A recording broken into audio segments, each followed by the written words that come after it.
예, 감사합니다. 시간이 너무 지체돼가지고 이 강의를 어떻게 해야 될지 잘 모르겠는데요. 근데 그냥 이 지지요법이라는 거는 굉장히 간단합니다. 환자를 중심으로 해서 치료를 하면 되는 겁니다. 그렇기 때문에 이 강의도 사실은 그냥 환자를 중심으로 치료를 잘하면 된다. 그리고 여기서 끝을 내도 될 것 같습니다.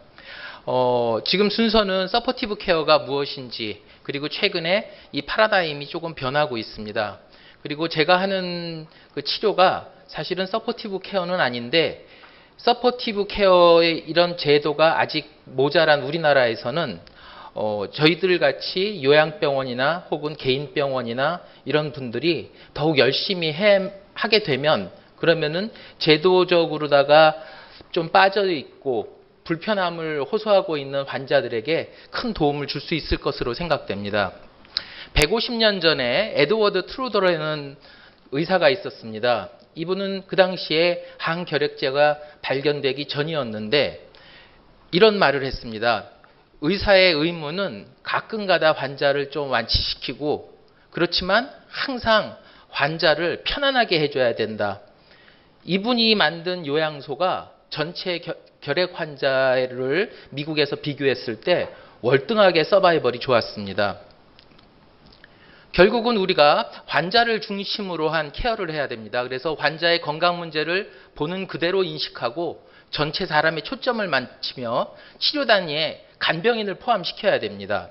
그리고 시간이 지남에 따라 건강 문제와 요구사항을 더 잘 인식할 수 있는 기반을 제공해야만 합니다.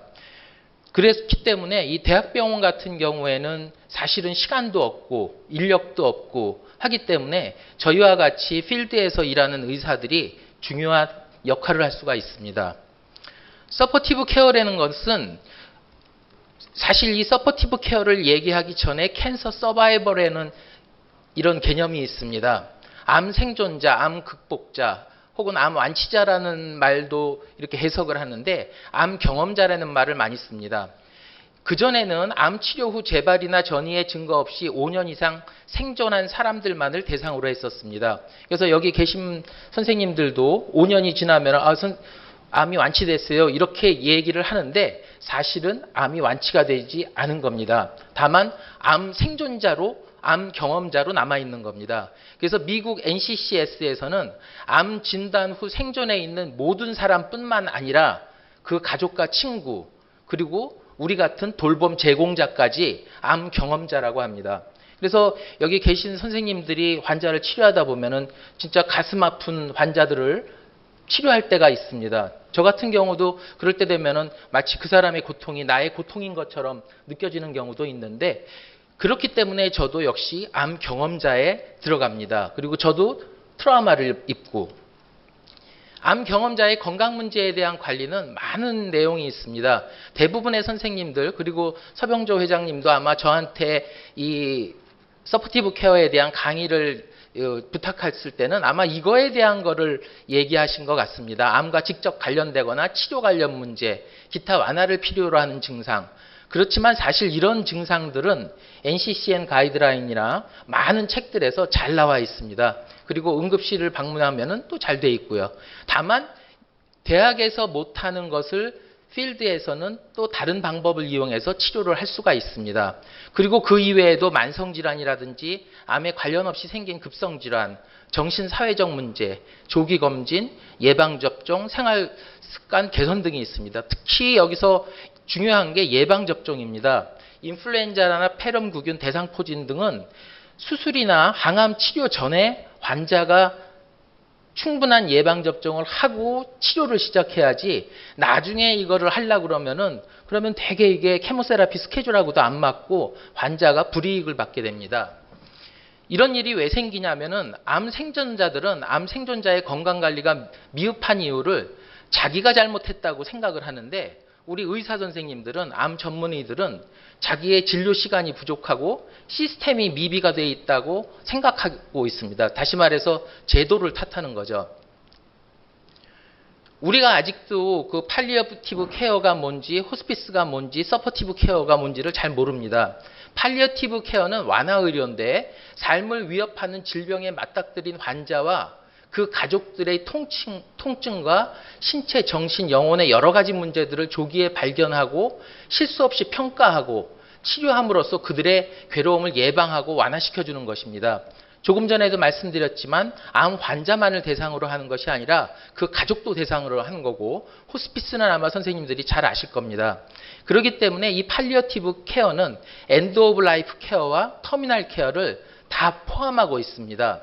그렇기 때문에 이 엔드 오브 라이프 케어는 대개는 수주에서 수개월이 걸리고, 터미널 케어는 수일에서 수시간이 걸립니다. 그런데 가끔 가다가 저희도 그렇고 대학 교수님들도 그렇고 가끔 환자의 그 마음을 파고드는 말들을 합니다. 말기 환자라는 말, 혹은 터미널 환자라는 말. 그 말 자체가 이미 그 환자의 정신을 망가뜨리고 가족의 그 가슴을 후벼 파는 얘기들입니다. 그래서 그런 부분들은 삼가하셔야 됩니다. 저 같은 경우는 저희 병원에서 호스피스가 없기 때문에 대개는 짧게는 일주 혹은 한 달 정도가 예측되는 환자들은 가까운 병원, 호스피스가 있는 광주 기독병원이나 이쪽으로다가 이송을 하고 제가 찾아가 가지고 돌아가실 때까지 이렇게 보살피는 거를 같이 하고 있습니다. 팔리오티브 케어가 그럼 중요하냐? 중요합니다. 왜냐하면 방금 전에도 이선영 교수님이 설명하셨지만 이 통증과 증상을 완화하고 이 팔리어티브 케어를 제대로 받은 환자들은 훨씬 더 오래 삽니다. 그리고 가족들도 만족해하고 입원이라든지 응급실 방문이 감소되고 불필요한 테스트나 절차가 감소됩니다. 저 같은 경우는 제 환자들한테 불필요한 검사를 만약에 대학에서 한다고 생각이 될 때는 적극적으로 말립니다. 특히 방사선 검사, CT 검사를 한 병원에서 하고 또 일주일도 안 돼가지고 또 하고 이러면서 방사선 노출은 더 심하게 되고 그런 경우를 막게 됩니다. 시간이 없는 관계로 그냥 간단하게 말씀드리면은 이렇게 일찍 치료를 팔리어티브 케어를 하는 것이 중요하다는 논문은 뉴잉글랜드 저널 오브 메디신에 2010년도에 나왔습니다. 그래서 환자의 디프레션도 없어지고 오래 살고 그래서 일찍 하라는 것이 이때부터 나왔습니다. 그래서 옛날에는 이 팔리어티브 케어가 호스피스 케어 가기 전에 잠깐 보는 걸로다가 생각했습니다. 그래서 우리나라에서도 완화의료라는 개념으로다가 사용을 했는데 지금은 그렇게 생각 안 합니다. 진단과 동시에 팔리어티브 케어를 시작합니다. 팔리어티브 케어를 시작하는 이유는 선생님들도 다 아시겠지만 환자들이 가장 정신이 무너지는 때가 언제냐면 진단을 받고 수술 끝나고 항암 시작하기 전까지입니다. 일단 수술이 끝나고 나면 환자들은 그래도 안심합니다. 그 수술이 잘 됐건 안 됐건. 그리고 항암 치료가 들어가서 항암을 하기 전까지는 만족감을 느낍니다. 근데 그때 저희 같은 사람들이 그분을 도와드려야 됩니다. 서포티브 케어와 베스트 서포티브 케어, 이게 되게 헷갈립니다. 아까도 강의하실 때 몇몇 선생님들이 이 베스트 서포티브 케어에 대해서 얘기를 하셨는데 사실은 베스트 서포티브 케어라는 거는 임상 시험을 할 때 사용하는 터미놀로지입니다. 그래서 베스트 서포티브 케어는 렁 캔서일 때 다르고 스토마 캔서일 때 다르고 렉탈 캔서일 때 다르고 연구자마다 다 다릅니다. 그렇기 때문에 이 베스트 서포티브 케어나 혹은 그거와 유사한 서포티브 케어를 똑같이 우리가 생각하는 지지요법이라고 생각하면 안 됩니다. 이런 것들은 대개는 이 논문을 보면은 여기 베스트 서포티브 케어는 어떻다 하는 것을 밝히고 있습니다. 그리고 베스트 서포티브 케어가 어떤 경우에는 항암 치료를 안 하는 경우보다 더 좋은 경우가 많습니다. 그래서 예전에 나왔던 논문들을 보면 특히 렁캔서에서는 이런 게 많은데 90년대에 카나다 의사들을 대상으로 해서 의사, 간호사, 보호자들, 폐암 환자 이렇게 대상으로다가 해가지고 당신 항암 치료를 받을 거예요, 말 거예요 그랬더니 간호사라든지 아니면은 암 환자들은 당연히 케모세라피를 받겠다고 그랬는데 의사들은 한 명도 받겠다고 안 했습니다. 몇몇 잘 모르는 사람들만 했습니다. 그 이유는 이런 결과 때문에 그렇습니다. 그리고 현재 영국에는 NHS에서 이 서포티브 케어가 모던 온콜로지에서 불가결한 요소라고 말을 하고 있습니다. 그 이유는 암 치료의 초점이 그냥 진단 내리고 치료하고 임종 치료하는 것이 아니라 다국적 암 지지요법 협회라는 것이 있는데 제가 조금 이따 보여드릴 겁니다. 지지요법을 암과 치료의 부작용을 예방하고 관리하는 것으로 정의하고 전체 암 여정을 다 포함하고 있습니다. 그리고 그 전체 암 여정의 일부만이라도 문제가 생기면은 그러면은 전체가 망가지게 됩니다. 그래서 그 팀은 이렇게 여러 가지 그 종류의 그 헬스케어 프로페셔널도 있고 팔리어티브 케어 팀도 있고 에큐트 온콜로지 팀, 클리니컬 메디컬 온콜로지, 메디컬 서저리 뭐 등등등등이 다 있습니다. 그렇기 때문에 혼자서 무언가 환자를 관리한다 그러면은 이미 서포티브 케어는 실패한 겁니다. 왜 그러면은 팔리어티브 케어보다 서포티브 케어라는 말을 많이 쓰느냐? 그건 당연한 겁니다. 왜냐하면은 환자한테 팔리어티브 케어 팀에 가세요 그러면은 아, 내 인생은 이제 끝나가는구나 이걸 느끼게 됩니다. 서포티브 케어 팀에 가세요 그러면은 당신을 도와줄 팀에 가서 좀 증상도 도움을 받고 오래 살아라 이러는 겁니다. 그래서 현재는 이 서포티브 케어가 전체를 다 아우르는 팔리어티브 케어도 아우르고 호스피스 케어도 아우르는 이런 종류의 인식을 갖고 있습니다. 결국 그 서포티브 케어는 암의 증상 합병증을 완화하고 치료 독성을 예방 감소하고 이 등등의 내용들은 다 제 강의록에 나와 있습니다. 그래서 지지요법은 삶의 질을 유지하고 암 환자가 항암 치료를 통해 최대한 이점을 얻을 수 있도록 하는 것을 목표로 하는데 여기서 항암 치료라는 것은 항암제 치료가 아니라 암을 이겨내는 치료를 의미합니다. MSCC라고 앤드류 데이비스라는 사람은 지지요법은 사람을 치료하는 것이고 종양학은 암을 치료하는 것이라고 얘기했습니다. 제가 우리 환자들한테 그런 얘기를 많이 합니다. 그 대학 교수가 뭐라고 그랬으면은 그분은 당신을 본 게 아니고 당신의 암을 본 거라고 얘기를 합니다. 다시 말해서 대학 교수님들은 시간이 없어요. 물론 이제 핑계거리지만 시간이 없기 때문에 이 사람을 치료하지 않습니다. 암을 치료하고 암 치료의 결과물을 만들어냅니다. 그래서 이 사람이 만든 이 MASCC 마스크라고 읽는데 마스크에 들어가 보면은 모든 환자는 서포티브 케어가 필요하다고 얘기하고 있습니다. 들어가 보면은 여러 선생님들이 궁금해하시는 모든 내용이 다 들어와 있습니다. 뉴트리션, 카텍시아, 온코더마톨로지, 오랄 케어 등등등. 그리고 지난주에 이게 지난주입니다. 지난주 토요일 날 우리나라 카스크라고 그러는데 카스크와 마스크의 협약식이 있었습니다. 그래서 내년에는 학회가 일본에서 열리는데 이 마스크와 베스트 오브 마스크라고 그래서 토론토에서 있었던 연례 회의에서 있었던 좋은 내용을 다 발표를 했습니다.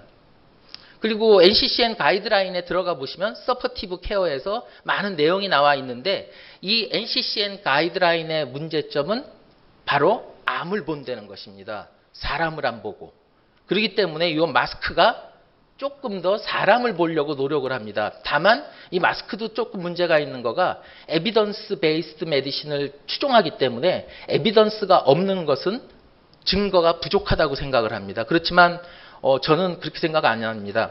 저도 종양내과 의사고 제가 주로 외국에서 있을 때 한 것도 클리니컬 트라이얼을 어떻게 할 것이냐에 대한 것을 연구했는데 사실은 클리니컬 트라이얼에 맞지 않는 환자들도 많고 그 환자들을 더 정성스럽게 치료하는 것이 훨씬 더 중요하다고 생각합니다. 그래서 우리 병원의 암 치료 철학과 경험에 대해서 제가 얼마 전에 학회에서 발표한 적이 있었는데 그것을 잠깐만 보여드리겠습니다. 제가 그때 이렇게 얘기를 했습니다. 나는 통합의학이 아니라 그쪽에서는 통합의학을 한다고 얘기를 하는데 환자 중심의 의학을 한다고 얘기했습니다. 그리고 암을 보지 않고 인간을 본다고 했습니다. 그리고 현재 진행형이라고 그랬는데 사실은 지금은 환자에게 도움이 되는 것은 되도록이면은 많은 것을 해드리려고 합니다. 그리고 내 삶은 즐기고 있다고 그러는데 사실 요즘은 즐기는 게 아니고 되게 피곤할 때도 있고 즐기려고 노력하고 즐기는 척하고 있습니다. 2016년도에 처음 시작을 했고요. 우리 병원은 광주광역시에 있어서 전남대병원하고 조선대병원 사이에 있습니다. 겨울에는 눈도 좋고 여름에는 비 오고 이러면은 굉장히 멋있습니다. 그리고 항상 제가 아침 6시에 출근하는데 7시서부터 저희가 108배를 하거든요. 그래서 6시에 출근해가지고 8시서부터 회진을 돕니다. 만족스러운 암 치료라는 것은 결국 환자 중심이어야 됩니다. 그리고 이 환자 중심으로 하면서 제가 하는 거는 대학병원에서 알고 있는 수술, 방사선 치료, 항암 치료에서 나오는 여러 가지 부작용이라든지 잘못된 부분이 있으면은 다시 환자를 가르쳐주고 환자의 생활 습관을 변화시키고 심신단련, 천연물을 이용하고 여기에서 나오는 것을 근거로 해서 환자 가치와 선호도, 권리를 주장하고 연구 증거를 남기기 위해서 노력합니다. 그래서 우리의 그 프로그램들이 여러 가지 있어서 오아시스 통합 암케어 프로그램이라는 것을 운영하고 있습니다. 그래서 환자가 입원하면은 환자 보호자 인터뷰, 의무기록 검토 등등을 하고 입원 7일 후에는 모든 관계자가 참석해가지고 환자 인터뷰 다시 하고 검사 결과, 생활습관, 뭐 정서적, 영성적 태도, 프로그램 참여도 우리 병원에서 하는 프로그램을 잘 하고 있는지 다 확인합니다. 그래서 이런 식으로다가 11시서부터 모여가지고서는 뭐 여기는 지금 영양팀도 있고 뭐 한방 의사도 있고 행정부서에서도 있고 뭐 검사도 다 같이 그래서 매일같이 이렇게 모입니다. 그리고 그것은 면담일지로다가 작성이 돼서 환자 정보를 해서 뭐 유방 통증으로 건강관리협회에서 진단받았고 신촌 세브란스 병원으로 전해냈고 어쩌고 저쩌고 거기다가 저와 면담한 다음에 암 사이즈라든지 이런 거 다 재보고 어떻게 돼 있는지 그리고 이 환자한테서 제일 중요한 관리 내용이 무엇인지를 결정하게 됩니다. 그래서 관리법을 가르쳐드리고 이러한 것들은 특정 증상이나 문제를 평가하는 도구가 있어야 됩니다. 왜냐하면 정성적인 검사만으로다가는 논문 쓰기도 힘들고 하기 때문에 정량적으로다가 만들 수 있는 것들을 여러 가지를 사용하고 있습니다. 그 중에서 제일 많이 사용하는 것은 역시 NCCN 가이드라인에서 나오는 디스트레스 관리, 이번에 개정된 게 있는데 그거를 사용하고 있습니다. 그리고 온열 치료실은 저희가 BSD 2000하고 온코서미아 2대가 있습니다. 그래서 온코서미아는 하도 어떤 분이 2030을 사야 된다고 그래가지고 그 2030을 지금 사려고 하고 있는데 아직 안 들어오고 있습니다. 그래가지고 지금 목 빠지게 기다리고 있습니다. 직원들은 굉장히 중요합니다. 최근에 나온 그 프로블렘들이 뭐가 있냐면 번아웃 신드롬이라고 해서 제가 아까 말씀드렸지만 암 경험자들은 의료진도 포함됩니다. 그래서 암 환자들과 같이 있다 보면은 거기서 트라우마를 받게 되는데 이 사람들이 힘들어하면은 결국은 환자에 대한 그 결과도 좋지가 않고 그렇기 때문에 우리가 직원들은 되도록이면은 잘해주려고 노력을 하고 있습니다. 그래서 같이 놀러도 많이 다니고 뭐 소통과 건강 이런 것도 하고 저희 병원 스페셜 프로그램은 방금 전에 말씀드렸지만 아침 7시에 저랑 같이 108배를 하고요. 그리고 뭐 유방암을 이기는 참 좋은 운동, 뭐 요가 교실, 림프 부종 재활 운동, 뭐 미술 치료, 그리고 가장 우리가 자랑하는 것은 역시 오아시스 암 아카데미입니다. 그래서 병원 프로그램은 다 비슷하고요. 저희 병원 블로그에 찾아오시면은 지난 6년 동안 저희들이 했던 내용이 그대로 다 나와 있습니다. 그래서 오늘 뭐 했는지도 다 올라와 있습니다. 오아시스 암 아카데미는 목요일 날 5시에 제가 환자들을 대상으로 해서 암 관리를 어떻게 해야 되는지 그리고 자기 정신적인 거는 어떻게 해야 될지를 다 가르쳐 드립니다. 지금까지 한 300회를 진행했습니다. 그리고 매달 마지막 주 수요일에는 특별 강의를 해서 희망건강 암 콘서트를 열고 있고 그때 사스 박사님도 32회 때 오셔가지고 이렇게 사진을 찍었었습니다. 그리고 그것은 한 장 한 장 다 그 포스터를 만들어 가지고서는 우리 병원 그 계단에 붙여놨습니다. 그래서 오시면은 우리가 지난 6년 동안 어떤 분을 모셔가지고 강의를 들었는지 다 나오고 연구 교류도 많이 하고 있습니다. 학회 발표도 하고 있고 그리고 정신건강 프로그램은 제가 제일 그 심혈을 기울였던 건데 아직 잘 안 되고 있습니다. 명상도 해보고 뭐 여러 가지를 해봤는데 참 어렵더라고요. 그리고 그 대학 교수님들하고 같이 일을 해보려고 그랬는데 그것도 조금 어렵고 그런데 모든 오아시스 프로그램과 연관시켜서 지표 마련을 위해서 여러 가지 기계를 샀습니다. 그래서 뭐 EEG도 샀고요. 요양병원에 EEG가 있을 필요가 없거든요. 이거 되게 비싼 기계인데 그리고 HRV 기계, 뭐 QEEG 기계, 뉴로바이오 피드백 기계. 그래서 전사나 신경 인지 능력 검사를 그 시행하고 있고 그러면은 우리가 최근에 케모브레인이라는 거를 많이 경험합니다. 케모세라피를 받는 사람들이 인지 능력이 떨어지는데 그게 진짜 떨어지는 건지 그런 것들을 알 수 있는 지표가 됩니다.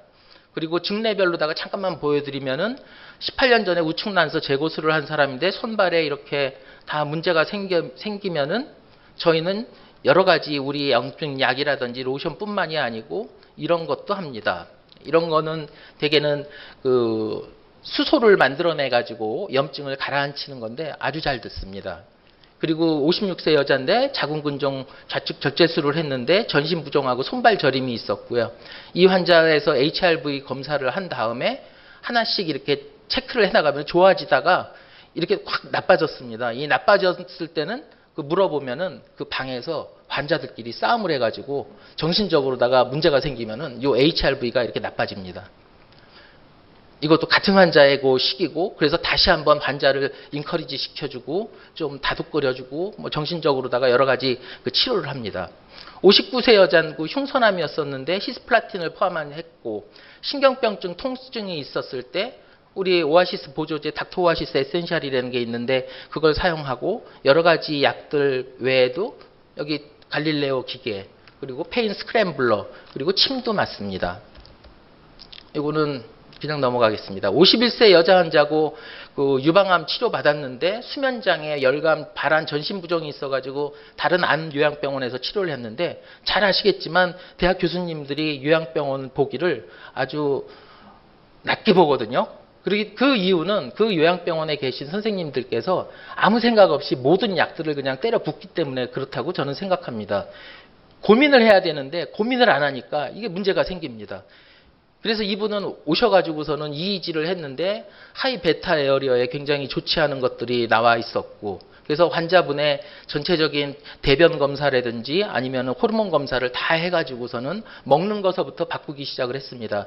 잘 아시지만 수면장애라든지 아니면 디멘시아나 이런 것들이 이 장내 세균하고 연관되어 있다는 것은 너무나 많이 알려져 있습니다. 그래서 환자들의 이 식습관에 대한 변화는 꼭 필요합니다. 그래서 변화를 검사를 해봤더니 아주 나쁜 걸로 나와 있고, 그래서 저희 수면 개선 프로그램하고 우리가 사용하는 조그만 기계들이 있습니다. 여러 가지 기계들이 있는데 그걸 같이 사용하고 그랬더니 좋은 쪽으로다가 다 됐고 이 환자의 그 상태도 좋아졌습니다. 그리고 98점까지 올라갔고 유익균 유해균 비율이, 그리고 여기 아까 EEG에서도 역시 낮은 주파수부터 하이 베타 활동이 치료 후에 많이 좋아졌는 것을 확인할 수 있었고요.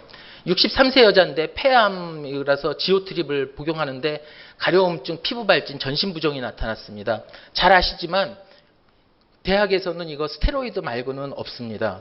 그리고 로션 바르라고 그러고 뭐 여러 가지 방법을 했는데 도저히 가려워가지고 이 환자분인데 뭐 전신이 다 이랬었습니다. 근데 저희 그 항염증 피부 프로그램을 2020년 1월 7일 날 입원해가지고 열흘 만에 딱 이렇게 깨끗하게 됐고, 다시 이제 이 환자가 우리 치료 프로그램에서 빠져나온 다음에 다시 생겨가지고 다시 왔었는데 그때도 한 2주는 걸렸지만 그래도 잘 치료가 됐습니다. 통합암 치료에서 암 치료 활용은 뭐 굉장히 중요합니다. 그래서 저희가 통합암 치료가 필요한가? 당연히 필요합니다. 에비던스가 없지 않냐? 표준 치료 가이드라인이 없는 질병들도 많고 증상들도 많이 있습니다. 이것을 어떻게 적용할지 모르고 환자가 불안해하고 원할 때는 제 생각에는 우리가 그것을 제공할 수 있다고 생각을 합니다.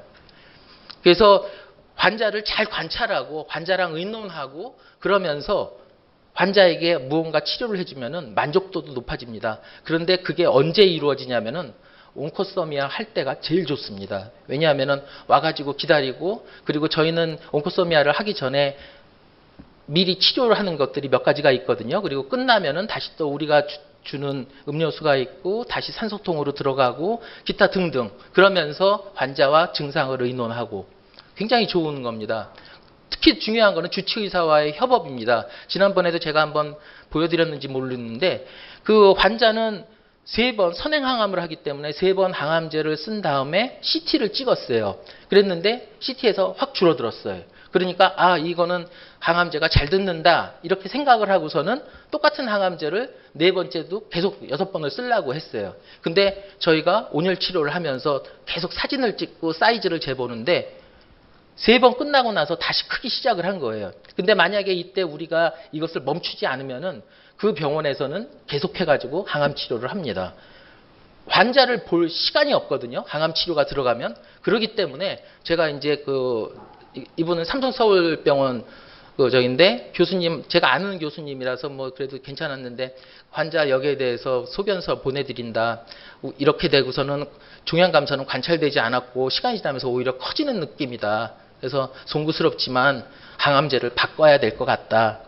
그리고 이제 제가 보냈습니다. 근데 그쪽에서도 종양내과인 걸 아니까 바꿨습니다. 그리고 치료 잘 돼가지고서는 수술했습니다.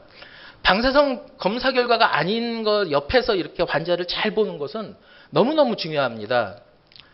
이제 문제를 해결하기 위한 노력을 대학 교수님들은 잘 못합니다. 왜냐하면은 그 환자를 보는 시간이 기껏 해봤자 3분, 길면은 5분.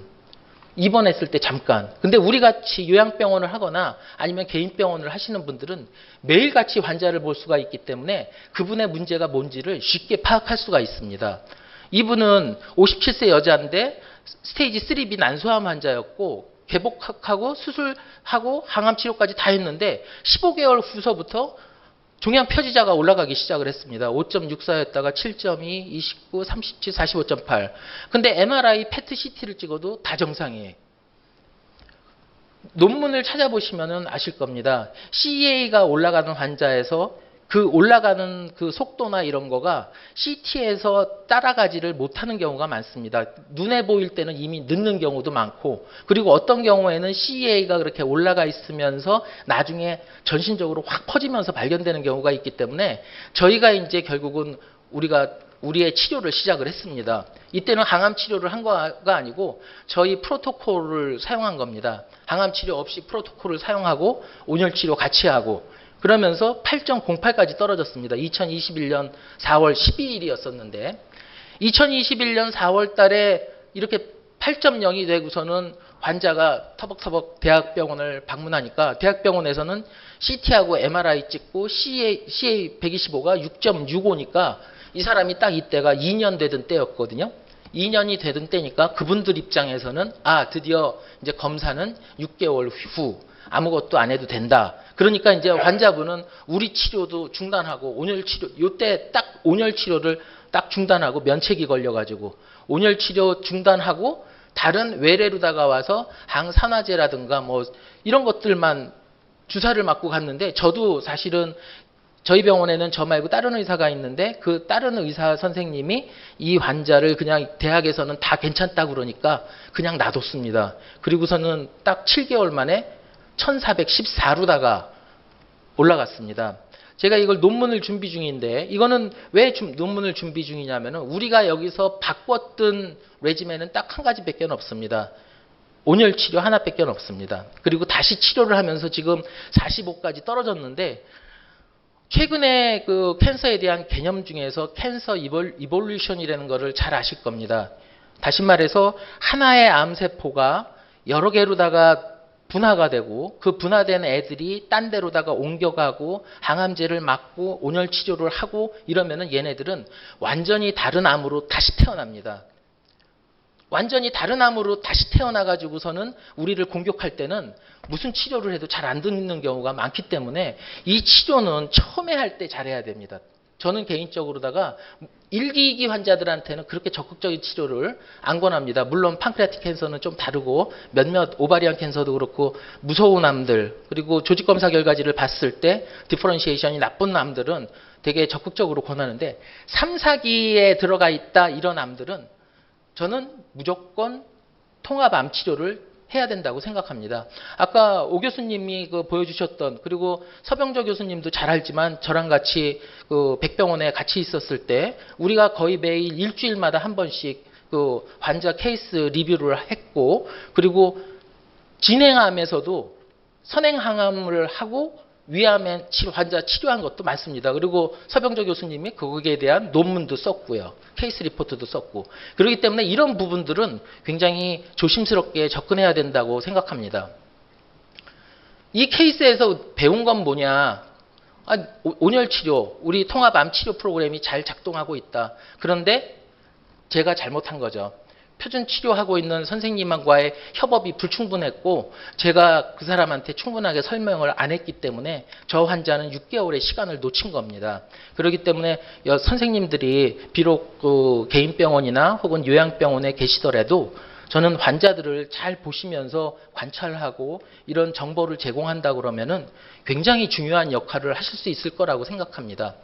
최근에 이 통합 지지 서비스 장벽 해소 방안이라는 게 연구되고 있는데 암 전문의가 저희와 같은 통합 지지 제공자, 암 생존자 간에 잘 컨펌을 해주고 케어 플랜을 짜주고 이렇게 되면은 환자가 결과가 좋을 거라는 내용입니다. 그러니까 조금 전에도 제가 말씀드렸지만 우리는 이게 잘못됐던 거였습니다. 다시 말해서 암 전문의 대학 교수님과 우리가 정보를 충분히 잘 못한 것 같습니다. 그래서 이거는 MD 앤더슨 캔서 센터의 그 인테그레이티브 온콜로지 클리니컬 모델인데 저희가 하는 거 다 있습니다. 그리고 여러 선생님들도 하실 수는 있는데 못합니다. 잘. 왜 못하냐면은 이거는 끈기가 있어야 되거든요. 끈기가 있어야 되고 그리고 또 하나는 돈이 안 벌립니다. 그래서 지금 문제가 되는 거는 전문 분야와 직업군으로 구분된 기존의 의료제도가 문제입니다. 침 안 돼, 한약 안 돼, 무슨 물리치료사도 그럼 걔네들이나 하는 거지. 나는 암 전문의인데 이렇게 돼버립니다. 그리고 비현실적인 청구 시스템과 지금 의료 시스템이 급격하게 변하고 있고 환자들이 이거를 잘 이해를 못합니다. 그리고 특히 기분 나쁜 거는 동료 의사들입니다. 동료 의사들이 요양병원 의사는 우습게 알고 그러면 안 되거든요. 근데 자기들이 지식이 모자라는 생각을 못합니다. 그리고 그렇게 만든 거는 조금 특이한 의료진이 있기 때문에 그렇습니다. 다시 말해서 너무 돈을 밝히는 의료진들 그리고 민간 보험사와의 갈등이 계속 문제가 되고 있습니다. 서포티브 케어는 그래서 뭐냐 도대체. 시작할 때도 말씀드렸지만 서포티브 케어는 그냥 환자를 잘 보는 겁니다. 환자 잘 보고 그리고 옆에서 지지를 해주고 그리고 직원들도 트라우마 없게 해주고 이러다 보면은 결과는 좋아집니다. 근데 굉장히 어렵죠. 왜냐하면은 그렇게 하려고 그러면은 돈도 잘 안 벌리고 그리고 주위에서 싫어하는 사람들도 있고 직원들도 같이 생각을 공유하지 않으면 안 되기 때문에 굉장히 어렵습니다. 시간이 너무 돼서 죄송합니다. 이것으로 강의 마치겠습니다. 감사합니다.